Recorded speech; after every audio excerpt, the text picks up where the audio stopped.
ano, saan, sino, bakit, sa paano, paraan.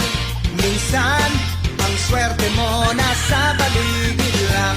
Ang buhay ay ganyan, nasa palad mo ang pagbabago ng takbo.